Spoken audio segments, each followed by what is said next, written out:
기념주의를 맞으면서 무엇보다도 이곳 밴쿠버 땅 위에 밴쿠버 용성교회를 세워주시고 또 여기까지 인도해 주신 하나님 앞에 큰 영광을 드립니다. 또 이렇게 오늘 함께 하나님 앞에 예배드리게 된 사랑하는 성도님들 한 분 한 분 앞에도 깊은 감사의 말씀을 드립니다.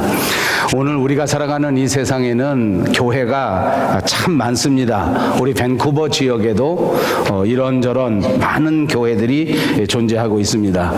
재미있는 것은 이 교회마다 사람들이 다 다르고 또 이 교회마다 분위기도 참 다릅니다. 그리고 교회마다 지향하는 목표도 또 사역하는 사역의 모습도 아주 다른 것 같습니다. 그런데 이 모든 교회들이 이런 다른 분위기, 다른 모습을 가지고 있지만 똑같이 동일한 것은 이 모든 교회가 하나님 아버지를 믿음의 대상으로 하고 있다는 것입니다. 오늘 14주년을 맞는 저와 여러분이 다시 한번 우리의 신앙생활에서 우리의 모든 삶의 모습에서 우리의 믿음의 대상이 되시는 하나님 아버지를 다시 한번 마음에 되새기시고 우리 일생토록 우리의 믿음의 대상이 되시는 하나님 앞에 예배하고 경배하고 하나님을 잘 섬기시는 성도님들이 다 되시기를 주님의 이름으로 축복합니다. 이제 창립주년 이 기념주의를 맞으면서 우리 교회를 향해서 우리 하나님께서 어떤 계획을 가지고 계시고 우리 하나님께서는 우리 교회 사랑하는 성도님들에게 어떤 기대를 가지고 계시는가 하는 것을 한번 생각해 보았습니다. 이제 히브리서를 강의하는 중에 오늘 본문에 도착하였는데 오늘 본문에 나오는 이야기는 여리고성을 무너뜨리는 이야기입니다. 그래서 저는 이 창립 14주년 기념주일에 우리 교회가 여리고를 무너뜨리고 극복하는 교회가 되면 좋겠다 하는 생각을 하고 여리고를 무너뜨리는 교회, 여리고와 같은 상황을 극복하는 교회라고 하는 말씀의 제목으로 은혜를 나누고 싶습니다. 오늘 본문 말씀에서는 이스라엘 백성들이 등장하는데 애굽 땅을 떠나 약속의 땅 가나안 땅을 향해 하나님의 말씀대로 전진하는 상황이 전개되고 있는 것입니다. 희망찬 시작으로 첫걸음을 떼었습니다. 이제는 종살이 하던 노예 생활을 청산하고 이제는 모든 과거를 뒤로 한 채 새로운 마음가짐으로 새로운 첫걸음을 떼고 희망과 소망으로 시작했다는 것입니다. 그런데 너무나 안타깝게도 이렇게 희망찬 새 걸음 앞에 만나진 것은 바로 여리고성이었습니다. 이제까지 가졌던 새로운 마음, 새로운 기대, 샘솟는 희망은 한마디로 그대로 무너져 내려버렸습니다. 희망은 온데간데 없어져 버리고 소망도 온데간데 없어져 버리고 기쁨도 온데간데 없어져 버릴 수밖에 없습니다. 왜냐하면 이 여리고성이야말로 도대체 내가 어떻게 할 수 있는 상황이 아니기 때문입니다. 도저히 들어갈 수도 없고 도저히 차지할 수도 없고 도저히 어떤 상황에서도 이 여리고는 넘어설 수 없는 큰 장벽이요 큰 장애물이었기 때문입니다. 우리 스스로 해결할 수 있는 길이 전혀 없었다는 말입니다. 우리가 살아가는 인생 가운데에는 때로 이런 상황을 만나게 됩니다. 인간의 힘으로는 도저히 해결할 수 없는, 사람의 뜻으로는 도저히 이해할 수 없는 그야말로 어두컴컴한 절망의 상황을 우리에게 보여주는 것입니다. 우리도 적지 않게 이토록 어려운 상황을 경험하는 적이 있습니다. 그런데 오늘 본문에서 말씀해 주는 것은 이토록 우리 힘으로 도저히 어떻게 할 수 없는 그 여리고성이 무너졌다는 것입니다. 이 여리고성이 무너져 버린 것을 믿으시기를 바랍니다. 그리고 이 여리고성이 무너진 것은 바로 믿음 때문에 무너졌다고 가르쳐주고 있습니다. 난공불락의 성이요 도저히 넘어설 수 없는 그 엄청난 장애물이었던 여리고성을 무너뜨리게 만든 그 믿음이 과연 무엇일까? 오늘 저와 여러분에게 이 여리고성을 무너뜨린 그 믿음이 강처럼 충만케 되시기를 다시 한번 주님의 이름으로 축복합니다. 우선 첫째로 이 여리고성을 무너뜨린 이 믿음의 정체는 바로 생각하는 믿음이었습니다. 믿음의 생각이었다는 말입니다. 이 여리고성은 구약성경 신명기 1장 28절에 알려지기를 그 성이 크고 그 성곽의 높이가 마치 하늘에 닿은 것과 같다. 이렇게 너무 높아서 우리가 도저히 어찌할 수 없는 그런 견고한 성이었다라는 기록을 찾아볼 수 있습니다. 또 구약성경 신명기 3장 5절에 보면 모든 성읍에 높은 성벽이 둘러있고 문과 빗장이 있어서 견고하기 이를 데 없다라고 기록되어 있습니다. 옛날 학자들의 연구에 따르면 이 여리고성은 한 겹으로 쌓여진 성이 아니라 두 겹으로 쌓아 올린 아주 창대한 성이었다고 가르쳐 줍니다. 그리고 이렇게 두 겹으로 쌓은 이 여리고성은 성벽의 꼭대기의 넓이가 얼마나 넓은지, 그 말은 다시 말해서 아주 넓은 그런 벽으로 높이까지 만들어 놓은 성인데, 거기에 마차가 넉넉하게 지나갈 정도가 되는, 또 한 마차만 다니는 것이 아니라 두 대의 마차가 동시에 지나갈 수 있을 정도로 넓은 넓이로 올라갔다는 기록도 찾아볼 수 있습니다. 특별히 요새화된 성이라는 것을 가르쳐 주는 것입니다. 정말 어떤 공격에도 견딜 만한 그런 튼튼한 성이라서 그 어떤 사람들도, 그 어떤 무기들도 이 여리고성을 넘어가기란 정말 불가능한 것이 아닌가라고 생각할 수밖에 없었다는 것입니다. 그것뿐만이 아닙니다. 성경의 기록에 보면 지금부터 약 40년쯤 전에 이 여리고성에 이스라엘 백성의 12사람이 대표로 하여 그곳에 정탐을 했던 적이 있었습니다. 그 12 정탐꾼들이 돌아와서 보고할 때 보니까 여리고성은 성만 높고 견고한 것이 아니라 그 여리고성 안에 사는 사람들도 우리와는 전혀 다른 모습을 가지고 있다. 그 사람들의 모습을 보니 그 겉이 크고 그 덩치가 엄청나고 장대해서 그 사람하고 우리 민족 이스라엘 사람들하고 비교해 보니까 우리는 마치 그들에 비하여 메뚜기와 같다라고 보고한 적도 있었습니다. 그렇습니다. 우리 스스로를 돌이켜볼 때 여리고 사람들과 비교해 보니 우리는 메뚜기와 같이 보잘것없는 존재라는 보고를 한 것입니다. 여러분, 우리가 살다 보면 우리도 종종 이런 생각을 할 때가 있고 이런 상황을 만날 때가 있지 않습니까? 사람이라면 누구든지 어떤 상황에서든 비교하게 되고, 다른 사람들과 나를 비교하게 되고, 다른 사람들의 환경과 상황과 내가 처해져 있는 환경과 상황을 비교할 때가 있다는 말입니다. 그럴 때 우리에게 마치 이스라엘 백성들처럼 상황은 크고 장대한데 환경은 엄청나게 멋진데, 내가 처해져 있는 상황, 내가 가지고 있는 환경, 내가 가지고 있는 모든 소유, 이런 것들은 마치 메뚜기와 같이 아무 보잘것없는 존재다, 이렇게 판단이 되어질 때 과연 우리는 어떤 상황에 빠지겠는가? 여러분 같으면 이런 상황에서 어떤 생각이 들겠습니까? 저는 이런 상황이 된다면 아마 눈앞이 캄캄해질 것 같습니다. 아무 생각이 머리에 떠오르지 않습니다. 이제 나는 틀렸구나. 이제 나는 도저히 어찌할 수가 없구나. 여기까지가 나의 한계로구나 라고 생각하게 될 것입니다. 그리고는 이내 그런 생각에서 멈추지 않습니다. 이렇게 자기 스스로를 비하하고 자기 스스로가 아무것도 할 수 없다고 생각하는 순간에 우리의 생각을 어지럽히는 또 다른 적이 있는데, 그것이 바로 두려움이라고 하는 것입니다. 이제는 무서운 것입니다. 이제는 두려움이 우리에게 막 밀려옵니다. 도저히 일어설 수도 없을 정도로 가슴이 쿵쾅거리고 온 몸이 사시나무 떨리듯이 떨릴 뿐만 아니라 그대로 서 있을 수조차 없는, 용기를 낼 수조차 없는, 말을 할 수조차 없는 그런 무서운 상황에 빠져들게 되므로 모든 것을 포기하게 되고, 더 심하게 되면 인생 자체를 포기하게 되는 그런 무서운 상황이 되는 적이 있습니다. 이렇게 상황은 우리를 넘어뜨리고 우리를 무너뜨리는 것입니다.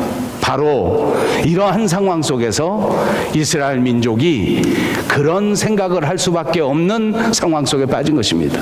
앞에는 여리고성이 가로막혀 있고 그 여리고성에 있는 대적들은 크고 장대해서 나는 마치 메뚜기와 같이 보잘것없는 존재라고 한다면 성을 넘는 것도 불가능한데 그 성을 넘어서 만나는 대적들하고는 겨루어 싸워보기도 전에 그만 나는 먼지 같은 존재다, 나는 무너질 수밖에 없는 존재다, 두려움과 무서움에 벌벌 떠는데 그 어떤 용기가 날 수 있으며 그 어떤 결단이 날 수 있겠습니까? 그냥 주저앉을 수밖에 없는 상황이었습니다. 이런 참담한 상황 속에서 이스라엘 사람들은 과연 어떻게 이것을 극복했는가? 역사와 성경은 우리에게 가르쳐줍니다. 이스라엘 백성들이 바로 이 절대절명의 순간에 그들의 상황을 바라보고 그들의 상황을 분석한 것이 아니라 그들에게 약속해 주셨던 거룩하신 하나님의 약속을 생각하게 되었다는 것입니다. 모든 상황을 잠시 벗어나서, 모든 형편을 잠시 벗어나서 자기 조상들에게 역사 속에서 말씀해 주셨던 우리의 주인 하나님 아버지의 약속의 말씀을 생각한 것입니다. 우리에게 이 젖과 꿀이 흐르는 땅을 허락해 주리라. 내가 너희와 함께 함이니라. 내가 너와 동행하여 언제나 약속해 주신 이 땅에 넉넉히 들어가게 해 주리라. 이렇게 약속해 주셨던 하나님의 약속의 말씀을 생각한 것입니다. 여러분, 사람이 살아가면서 사람의 생각에 기초가 있습니다. 여러분들이 모두가 다 살아가면서 삶 속에서 생각의 기초를 가지고 있을 것입니다. 우리는 과연 우리 생각의 기초가 어떤 것인가? 많은 사람들이 생각의 기초를 현실에 근거하는 것이 사실입니다. 현실을 판단합니다. 현실을 생각합니다. 현실을 바라봅니다. 그러므로 현실이 우리에게 주는 두려움을 피할 수가 없습니다. 여러분은 어떤지 모르겠습니다만 저는 매일 뉴스를 보면서, 매일 상황을 보면서 두렵고 떨릴 때가 한두 번이 아닙니다. 제 인생을 돌이켜볼 때 목회자이면서도 부끄럽게도 삶의 현실 속에서 늘 삶의 현실을 무서워하고 두려워했던 적이 있습니다. 과연 내가 가장의 역할을 다 감당할 수 있을까? 과연 내가 이 목사의 직분을 마땅히 잘 감당할 수 있을까? 너무 무거운 이야기가 될 것 같아서 조금 가볍게 얘기하겠습니다. 지금도 가끔 생각합니다. 이제 얼마 남지 않은 내 정년, 이 정년까지 무사히 목회를 마칠 수 있을까? 밴쿠버의 상황을 보면 그 녹록지가 않습니다. 현실을 바라보면 그렇게 녹록하지 않습니다. 눈에 보이는 것, 우리 손으로 만져지는 것, 내 코로 냄새 맡는 것, 내 귀로 들을 수 있는 것, 이런 것들이 내 생각의 기초란 말입니다. 이런 것들을 기초해서 생각하면 생각할수록 우리의 생각은 점점 더 깊은 수렁에 빠집니다. 도저히 세상에서 소망을 발견할 수 없습니다. 도저히 세상에서 희망을 발견하기는 어렵습니다. 생각하면 생각할수록 두려움이 우리를 사로잡습니다. 불안한 상황이 계속해서 내 생각을 덮친단 말입니다. 여러분, 사람이 어떻게 생각하는가 하는 것은 정말 얼마나 중요한 것인지 모릅니다. 오늘은 제가 시간이 없어서 여기까지 하지 않겠습니다. 다음 주일이나 그 다음 주일쯤에 제가 이 생각을 어떻게 가지느냐에 따라서 우리가 얼마나 달라질 수 있는가를 그림으로 한번 보여드리려고 합니다. 여러분, 생각의 기초가 어디에 있는가, 어떤 것을 생각하는가, 어떻게 생각하는가 하는 것이 우리의 삶을 좌우한다는 사실을 꼭 믿으시기를 바랍니다. 그 말은 다시 말해서 우리의 생각을 고쳐먹지 않으면 우리는 두려움에서 벗어날 수 없고, 불안에서 벗어날 수 없고, 않고 현실에서 벗어날 수 없습니다. 우리의 생각의 기초가 완전히 달라지고 하나님의 말씀에 기초하는 여러분들이 꼭 되시기를 바랍니다. 저는 우리 교회가 창립 14주년을 맞으면서 다시 한번 하나님의 약속을 생각하는 교회, 다시 한번 하나님의 능력을 생각하는 교회, 다시 한번 하나님의 은혜를 생각하는 교회가 꼭 되시기를 바랍니다. 이렇게 하나님을 생각하시고 다시 잃어버린 소망을 붙들고 다시 잃어버린 희망을 붙잡고 하나님과 더불어 힘차게 걸어갈 수 있는 우리들 모두가 꼭 되시기를 바랍니다. 그렇습니다. 현실은 여전히 만만치가 않습니다. 사실은 여전히 만만치가 않습니다. 그러나 우리의 생각을 바꾸고 우리를 붙잡아 주신 하나님의 말씀을 의지하면서 그 말씀을 굳건하게 붙들고 앞으로 나간단 말입니다. 그 말씀을 입으로 시인하면서 앞으로 나간단 말입니다. 하나님의 축복의 말씀을 선포하면서 살아가실 수 있는 저와 여러분이 되시기를 바랍니다. 이렇게 살아가는 삶의 믿음 때문에 여리고성은 무너졌고 하나님의 약속은 이루어졌다는 것이 오늘 본문의 말씀의 교훈인 것입니다. 그러므로 우리의 생각은 너무나 중요합니다. 생각의 기초가 말씀이 기초가 되는 생각이 되셔야 한다는 말씀입니다. 두 번째로 여리고는 순종의 믿음으로 무너져 내린 것입니다. 하나님께서는 승리하기 위해서 구체적인 행동을 하기를 바라시고 오늘 성경에 보니까 여리고성을 넘어뜨릴 때 하나님께서는 구체적으로 어떻게 행동하는가 하는 지침을 그야말로 구체적으로 하나씩 말씀해 주셨습니다. 구약성경 여호수아서 6장 2절에 보니까 매일 한 번씩 이 여리고성 주위를 돌으라고 말했습니다. 그리고 마지막 날에는 한 번만 돌아가는 것이 아니라 7바퀴를 돌아가라 라고 말씀합니다. 돌아갈 때에도 그냥 걸어서 도는 것인지 또는 앉아서 도는 것인지 또는 뛰어서 돌아가야 하는 것인지 하는 것을 아주 분명하게 기록해 주셨습니다. 그리고 성을 돌 때 제사장은 맨 앞에 서서 7 양각 나팔을 붙들고 언약궤 앞에서 걸어가야 하고 마지막 날 7번째 제사장이 나팔을 길게 불게 되면 그 소리가 들릴 때에 온 백성이 한 마음으로 한 음성으로 크게 소리를 외치라고 가르쳐 주셨습니다. 이런 행동 지침을 그대로 수행했을 때에 여리고성이 무너졌단 말입니다. 여러분 기억하십시오. 하나님께서는 우리가 믿음을 가지고 하나님의 말씀에 기초하여 어떻게 살아가야 하는지, 월요일은 어떻게 살아가고 화요일은 어떻게 살아가고 이 하나님의 날 주일에는 어떻게 해야 하는지를 온 교회 안에서 모두가 함께 마음을 모아 큰 소리로 믿음의 소리를 외치고 믿음의 찬송을 외치고 믿음의 역사를 이룰 때에 하나님은 여리고성이 무너지는 위대한 역사를 이루신다고 가르쳐 주신 것입니다. 이제 우리는 매일매일의 삶이 하나님 앞에서 어떻게 살아야 하는지 어떻게 걸어가야 하는지를 다시 생각해 보아야 합니다. 이제 우리 온 교회가 하나님 앞에서 한 마음으로 제사장이 나팔을 부를 그때에 온 전심을 다하여 큰 소리로 외쳐야 할 때가 다가오고 있다는 것입니다. 이때 모두가 다 같이 큰 음성으로 하나님 앞에 순종하여 외쳤을 때에 우리 앞에 놓여진 여리고성이 무너지고 하나님의 약속의 땅으로 넉넉히 들어가는 위대한 역사를 체험하게 될 줄로 믿습니다. 이스라엘 백성들이 길갈을 출발해서 여리고성을 돌아야 하는데 여리고성 한 바퀴를 다 돌을 때에 역사학자들이 기록하기를 한 2시간에서 2시간 반 정도 소요되는 거리라고 합니다. 문제는 성을 도는 행위가 문제가 아니고 성을 도르라고 했는데 그 성을 돌라고 하는 하나님의 말씀을 받아서 그대로 하느냐 하지 않느냐 하는 것이 문제입니다.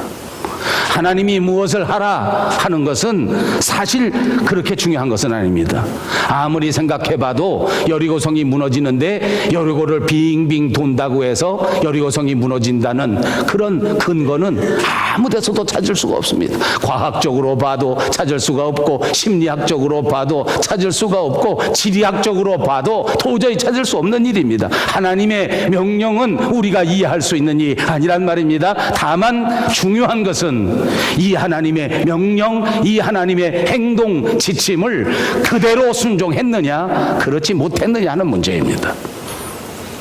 여리고성을 매일 한 바퀴씩 돌아라, 이걸 그대로 순종했단 말입니다. 여러분, 여리고성이 무너지기 위해서 여러분의 인생 앞에 놓여진 이 엄청난 장애물이 무너지기 위해서 매 주일 교회 나와 하나님 앞에 찬송하고 기도해야 한다는 말입니다. 아무리 생각해봐도 주일마다 주일을 성수하고 주일마다 빠지지 않고 교회에 나온다고 해서 내 인생의 문제가 해결된다는 과학적 근거는 아무데도 없습니다. 아니, 우리가 솔직히 말하면 주일에 이 엄청난 시간에 1.5배 수당을 받을 수 있는 날에 시간을 생각하고 교회에 오는 것은 문제를 해결하기보다는 문제를 악화시킬 염려가 더 많이 있는 것입니다. 그런데 이 행동의 지침을 그대로 받아 그대로 순종하는 것입니다. 여리고성을 한 바퀴 돌아라, 여리고성 주위를 돌아라 하는 이 말을 이스라엘 백성들이 그대로 받았다는 말입니다. 합리적인 계산으로 한 것이 아닙니다. 현실적인 계산에 의하여 한 것이 아닙니다. 도저히 이해할 수 없는 어려운 방법이었습니다. 그럼에도 불구하고 이스라엘 사람들은 하나님의 말씀이었기 때문에 순종하면서 돌았습니다. 사랑하는 여러분, 저와 여러분에게도 이것은 똑같이 적용되는 것입니다. 우리 인생 앞날에 우리가 이성적으로 생각해 볼 때에, 우리가 사실적으로 현실적으로 판단해 볼 때에 도저히 이해하기 어렵지만, 그러나 우리의 삶의 중심에 우리 하나님을 모시고 우리의 삶의 모든 반경에 하나님과 더불어 살아가고, 우리가 매 주일마다 하나님의 날을 정하고 그 날을 온전히 하나님 앞에 드리는 이 그리스도인의 삶에 철저하게 순종할 수 있는 저와 여러분들이 되시기를 주님의 이름으로 축복합니다. 이것이 우리의 삶의 여리고를 무너뜨릴 수 있는 일이기 때문입니다. 그렇습니다. 우리의 신앙은 늘 이성적인 것은 아닙니다. 때로는 이해할 수 없는 일이 있다는 말입니다. 순종은 그러므로 오로지 믿음이 없다면 도저히 감당할 수 없는 것입니다. 오늘 본문에 보니까 7일 동안 여리고성을 돌라 하나님이 말씀하셨습니다. 이스라엘 백성은 이 여리고성을 무려 13바퀴를 돌아야만 하는 것입니다. 자, 여기 또 중요한 믿음의 비밀이 있습니다. 13바퀴를 돌아야 한다. 그런데 사람은 한 바퀴 돌을 때까지는 해봅니다. 하나님이 말씀하셨으니까 한 바퀴 돌아보자. 목사님이 자꾸만 그렇게 하라고 하니까 한 달은 해보자. 그렇게는 하더라고요. 한 3주, 4주, 한 달쯤 해보고 난 다음에는 생각을 하게 돼 있어요. 분석을 하게 돼 있어. 야, 13바퀴 도는데 내가 벌써 4바퀴 돌았잖아? 아니, 이게 돈다고 무슨 일이 벌어질까? 아니, 도대체 13바퀴를 돌라고 하시는데 가만히 생각해보자. 13바퀴를 다 돌고 나면 어떻게 된다는 거야? 근데 성경에 보니까 진짜로 13바퀴가 다 돌면 어떻게 된다라는 기록이 없었습니다. 저는 그리스도인으로서, 목회자로서 저와 여러분이 정말 견디기 어려운 건 이 점이라고 생각합니다. 하나님이 우리에게 믿음의 발걸음을 떼게 하셨는데, 새로운 신앙의 삶을 살게 하셨는데 아무 변화가 없는 것입니다. 내가 정말 하나님 앞에 기도하면서 이렇게 첫걸음을 띄었는데 처음서부터 좀 짜자자장 하면서 믿기로 결심한 그날서부터 어떤 믿음의 역사가 그대로 나타나야 될 것인데 나타나질 않는 거예요. 한 바퀴 돌았습니다. 2바퀴 돌았습니다. 아니, 약속대로 10바퀴를 돌았습니다. 그래도 아직 안 끝났습니다. 아무 일도 벌어지지 않습니다. 13바퀴를 돌았을 때 여리고성이 무너진 것입니다. 이것이 뭔지 아십니까? 순종은 끝까지 하는 것입니다. 제가 그리 인생을 오래 살지 않았습니다. 저보다 오래 사신 분들은 용서하시고 들으십시오. 제가 살아보니까, 교회 생활 해보니까 끝까지 하는 게 정말 중요합니다. 끝까지 순종하는 것입니다. 하나님이 응답하시는 그날까지 계속하는 것입니다. 아무 변화도 없고 조금도 달라지지 않은 일을 계속해서 반복해서 한다는 것은 정말 어리석은 일입니다. 정말 사람들이 조롱할 만한 일입니다. 옛날에 노아가 그랬습니다. 하나님의 약속의 말씀을 붙잡고 방주를 만들 때 아무런 변화가 없었습니다. 1년, 2년, 3년 지나도 아무런 진척이 없었습니다. 사람마다 손가락질합니다. 정말 자기 스스로 생각할 때 나도 어리석은 것이 아닌가라고 생각하게 된단 말입니다. 나아만 장군이 이 요단강물에 더러운 물 속에 들어가 7번 물에 담그라고 명령했을 때에 1번, 2번, 3번은 절박한 마음으로 들어갔지만 5번, 6번 들어가기란 정말 어려운 일이었습니다. 왜냐하면 아무 변화가 없었기 때문입니다. 1번 들어가면 7분의 1이라도 치료가 돼야 되지 않겠습니까? 7번 들어가라 했으니 4번 들어갔으면 절반은 고쳐져야 할 것 아닙니까? 그런데 6번 들어갈 때까지 아무렇지도 않았습니다. 사랑하는 여러분, 저는 오늘 이 말씀이 제게 얼마나 위로가 되는지 모릅니다. 저도 평생토록 주의 일을 감당하는 목회자로 살았습니다. 제게 남은 인생이 얼마가 있는지 저는 잘 모릅니다. 그러나 아직 끝나지 않았습니다. 아직 제가 해야 할 사역이 남아있단 말입니다. 마지막 그 순간에 하나님이 제게 주신 모든 비전과 모든 꿈과 모든 약속이 그대로 이루어진다는 약속입니다. 이제 30년 목회했으니 3분의 1은 이루어져야 하지 않겠습니까? 이제 30년 목사 노릇했으니 이제 절반은 돼야 되지 않겠습니까? 하는 것은 저의 질문입니다. 오늘 하나님은 이 말씀에서 응답해 주시기를 아직 남았다, 조금만 더 하면 하나님이 약속한 젖과 꿀이 흐르는 땅으로 들어가게 된다. 믿습니까? 여러분들도 똑같습니다. 이제 조금만 더 하시면 하나님이 여러분에게 주셨던 그 엄청난 아름다운 하늘나라의 비전이 여러분의 삶 속에서 이루어지게 될 것입니다. 이제 조금 남은 이 사명의 길을 마지막까지 순종할 수 있는 저와 여러분들이 꼭 되시기를 바랍니다. 마지막 3번째로 여리고를 무너뜨린 것은 훈련, 그리고 또 훈련이었습니다. 이스라엘 백성들은 여리고를 7일에 걸쳐서 13바퀴를 돌아야 하는 특별한 명령, 독특한 명령을 받았습니다. 여호수아서 6장 10절에 보니까 여호수아가 백성에게 명하여 가로되 너희는 외치지 말며 너희 음성을 들내지 말며 너희 입에서 아무 말도 내지 말라. 그러다가 내가 명하여 외치라 하는 그때에 큰 소리로 외칠지니라. 여러분, 여호수아가 이렇게 명령한 것입니다. 이스라엘 백성들에게 마지막 순간에 이스라엘 전체에게 이렇게 말합니다. 이 여리고성을 돌 때에 하나님의 역사를 이루고 하나님께서 명령하신 것을 순종할 때에 아무 말도 하지 말고 너희 입에 어떤 말도 하지 말고 잠잠하고 침묵하라. 그러다가 하나님이 어느 순간에 소리치라 하고 명령할 그때에 이 백성들 모두가 전체가 한 마음으로 큰 소리로 외쳐야 한다. 이것이 여호수아가 이스라엘 사람들에게 준 명령입니다. 여러분 어떻게 생각하십니까? 여러분이 한번 여호수아라고 생각하시고 왜 여호수아는 이스라엘 백성들에게 이렇게 명령하셨을까? 오늘 저는 설교의 제목에서 이 3번째 대목을 훈련, 그리고 또 훈련이라고 정했습니다. 그러면 다시 말씀드립니다. 여호수아는 도대체 왜 이스라엘 민족들에게 이런 훈련을 시키는 것일까? 저는 이렇게 생각합니다.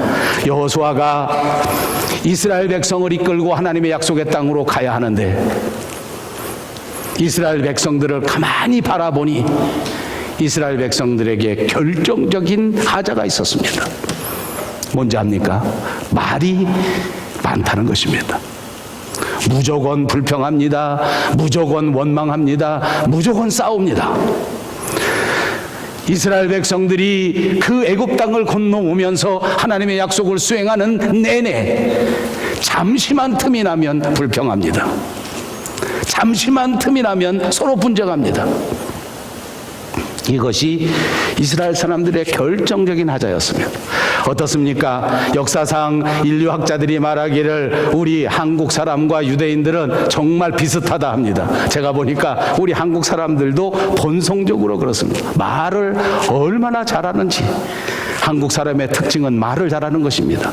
그래서 우리 한국 사람은 여기 미국이나 캐나다에 이민 오면 영어 배우기가 무지하게 어렵습니다. 왜냐하면 우리는 우리 한국말이 너무너무 아름다운 말이기 때문에 우리 한국말로 모든 불평과 불만과 다른 사람의 험담을 너무나 멋있게 할 수 있는데 도저히 영어로는 남을 씹을 수가 없기 때문에 영어를 못 배운다.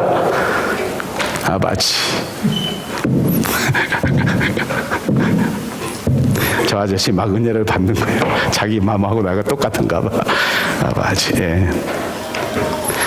그렇습니다. 이스라엘 백성들은 언제나 노예 생활하면서도 불평과 불만을 끊이지 않았습니다. 오로지 원망으로 살아온 백성이라고 해도 과언이 아닙니다. 광야의 40년 역사를 보십시오. 이스라엘 백성들의 불평의 역사요, 이스라엘 백성들의 원망의 역사입니다. 처음에는 하나님께서 만나를 주셨을 때에 얼마나 고맙고 감사했던지 이름을 만나라고 불렀습니다. 그게 뭔지 압니까? 이게 뭐야? 이게 웬 떡이야? 도대체 하늘에서 양식이 내리다니 이게 무슨 일이야? 라고 감격하고 감동해서 그것을 만나라고 하였습니다. 하루가 지나고 일주일이 지나고 한 달이 지났습니다. 계속해서 매일매일 하늘에서 만나가 내려오는 것입니다. 석 달쯤 지나고 나니까 사람들 생각에 조금 다른 생각이 들기 시작합니다. 오늘은 순댓국 주시지 왜 똑같은 만나를 매일 주시나? 왜 똑같은 메뉴를 매일 주시나? 차라리 내가 애굽 땅에 살을 때에는 이것도 먹어보고 저것도 먹어보고 여러 가지 먹어봤었는데 도대체 구원받았다더니 매일같이 똑같은 것만 먹는구나 라고 불평했던 사람들이 이스라엘 민족입니다. 우리들의 모습과 어쩌면 이렇게 똑같은지 모릅니다. 여러분, 이스라엘 백성들에게 여리고성은 정말 간단한 문제가 아닙니다. 온 전심을 다하고 모든 것들을 다해도 여리고성을 넘어가기가 어려운 것입니다. 여러분, 우리가 살아가는 인생에 우리에게 나타나는 장벽이라고 하는 것은 결코 간단한 것이 아닙니다. 우리가 아무리 공부하고 아무리 노력하고 아무리 훈련받는다고 해서 넘어설 수 있는 장벽이 아니란 말입니다. 최선을 다해도 견디기 어려운 것인데 살면서 원망하고 살면서 불평했다가는 이건 도저히 방법이 없다. 이런 사람의 인생에서는 이 장애물을 극복할 수 있는 길이 없다 그 말입니다. 여러분, 이스라엘 백성들은 언제나 자기 입장에서만 생각합니다. 자기 입장에서 볼 때에는 불평입니다. 아까도 말씀드린 것처럼 이스라엘 백성은 맞습니다. 과거에 노예 생활을 했었지만 노예 생활할 때는 삼시세끼 밥 먹는데 문제가 없었습니다. 왜냐하면 애굽 나라에서 먹을 것을 주기 때문입니다. 그렇습니다. 자기들 입장에서 보니까 매일같이 똑같은 만나를 먹지는 않았습니다. 때로는 생선을 먹고 때로는 육고기를 먹을 수 있었고 때로는 제철에 맞는 그런 나무를 먹을 수 있었습니다. 맞습니다. 그러나 그때에는 이까진 먹는 거 입는 게 중요한 것이 아니라 내 마음이 하나님을 향한 독립된 인생으로 사람 같은 사람의 삶을 살기 위해서 이 모든 것이 없어도 좋겠다고 하나님 앞에 기도하면서 내 고향으로 날 보내주십시오. 내가 마음껏 하나님을 찬양할 수 있는 그 가나안 땅으로 돌아가게 해달라고 그렇게 부르짖어 기도했던 것입니다. 그것이 그 이스라엘 사람들의 정체란 말입니다. 그것을 잊어버리고 이제 먹는 것에 넘어가 버립니다. 그것을 잊어버리고 다시 육체에 넘어가 버리는 것입니다. 저는 목회하면서 보니까 너무 안타깝습니다. 장로님이 되고 난 다음에 다시 믿음을 까먹어 버리고 다시 먹고 사는데 빠져버리는 사람이 얼마나 많은지 모릅니다.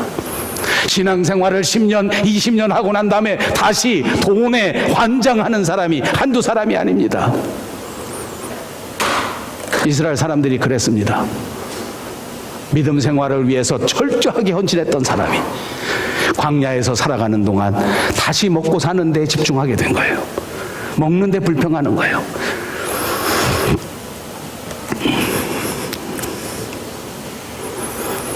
그것뿐만이 아닙니다.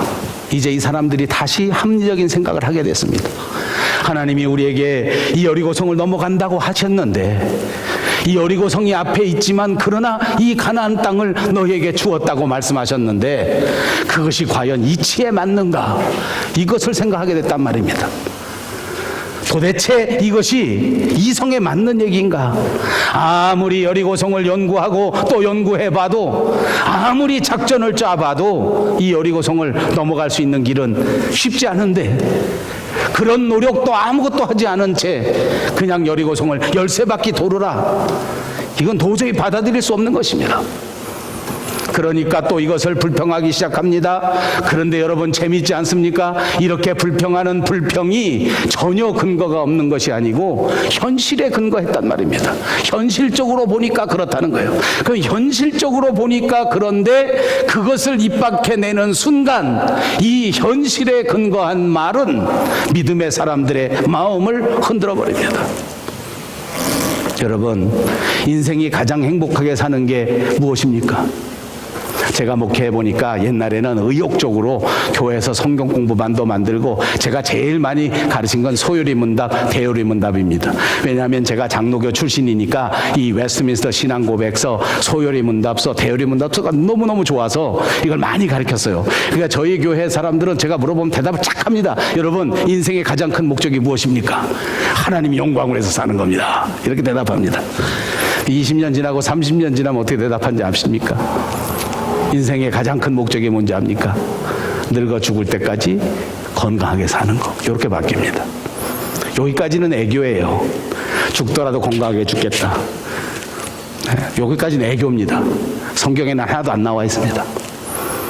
성경에는 건강하게 죽거나 건강하지 못하게 죽거나 그런 상관없습니다. 하나님의 뜻을 감당하고 죽으면 병들어 죽어도 영광입니다. 믿습니까? 하나님 뜻에 합당하게 살면 가난해서 끼니를 때우지 못해도 하나님 영광입니다. 믿습니까? 하나님과 아무 상관이 없이 살면 평생을 손가락에 물 한 번 묻히지 않고 부족한 것 없이 먹고 살았어도 그는 지옥입니다. 하나님과 아무 상관이 없이 돌아다니며 골프 치고 돌아다니며 산에 등산하고 돌아다니며 테니스 쳐서 80이 돼도 60같이 건강하게 살았어도 그것은 지옥입니다. 그런 소리 하지 마십시오. 늙어갈수록 그런 소리 하지 마십시오. 마지막 순간 내가 하나님의 뜻을 수행하고 살았는가? 하나님 명령을 받아서 그대로 하면서 살았는가? 여러분, 유명한 학자였던 마이어라는 사람이 있었는데 그 사람이 말하기를 우리 사람들에게 있어서 가장 어려운 명령, 가장 지키기 어려운 명령이 무엇인고 하니 조용히 하시오라는 거랍니다. 그리고 보니 학교에서 선생님이 학생들 보고 얘들아 조용히 해, 이것처럼 어려운 명령이 없다는 것입니다. 여러분, 침묵하시기를 주님의 이름으로 축복합니다. 우리 신앙생활에서 가장 중요한 것은 침묵의 훈련입니다. 우리는 너무 이야기하기를 좋아합니다. 우리는 너무 불평하기를 좋아합니다. 우리는 너무 다른 사람과 비교하기를 좋아합니다. 우리는 너무 다른 사람의 약점을 이야기하기를 좋아합니다. 아니요, 지금 우리에게 필요한 것은 침묵입니다. 지금은 침묵하십시다. 지금은 조금 조용히 하십시다. 여러분, 조용히 하면 어떤 일이 벌어지는 줄 압니까? 우리의 생각에, 우리의 머릿속에 다른 생각이 떠오릅니다. 여러분, 일주일만 침묵해 보십시오. 여러분의 머리 위에 하나님의 소리가 들리기 시작할 것입니다. 한 달만 침묵해 보십시오. 하나님의 뜻대로 판단할 수 있는 영적 능력이 여러분에게 생겨질 줄로 믿습니다. 여호수아는 그래서 이스라엘 사람들에게 말한 것입니다. 지금 잠깐 동안 침묵하라. 지금 잠시 동안 조용히 하라. 그리고 내가 말할 그때에 큰 소리로 외쳐라. 하나님의 음성을 큰 소리로 순종하면서 외칠 수 있도록 하나님 앞에 우리의 전심을 다하여 찬양하기 위해서 우리가 받아야 할 훈련은 침묵의 훈련입니다. 세상 것을 다 가지고 세상 것을 다 누리면서 하나님의 일을 감당하기는 어렵습니다. 저도 목사이기 때문에 늘 세상 것도 다 누리면서 신앙생활하기를 바라고 있는 것이 사실입니다. 저는 우리 교회에 속한 성도님들이 세상에서도 성공하고 세상에서도 대접받고 세상에서도 잘 살면서 또 교회 안에서 잘 살기를 진심으로 바랍니다. 그러나 여러분, 성경에 집중해 보십시오. 하나님의 말씀에 집중하고 하나님의 약속의 땅을 얻으려면, 하나님이 우리에게 약속하신 저 천국에 들어가려면 세상에서 때로는 고난을 당할 수밖에 없고 세상에서 때로는 차별을 받을 수밖에 없습니다. 우리도 이스라엘 민족처럼 하나님께서 주신 약속을 받은 민족입니다. 이거 믿습니까?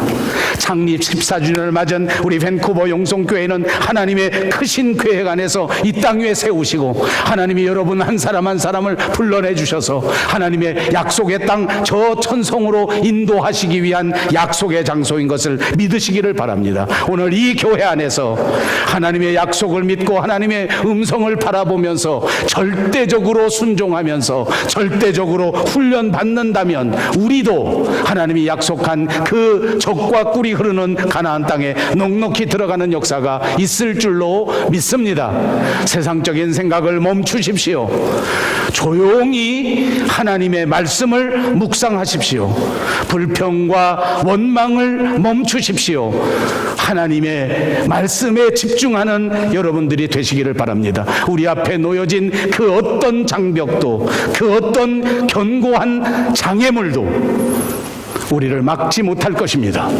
이제 우리는 하나님이 약속한 그때에 넉넉히 하나님의 나라에 들어가 하나님이 우리를 위하여 예비해 놓으신 그 아름다운 영광에 동참하는 거룩한 성도들이 다 되실 줄로 믿습니다.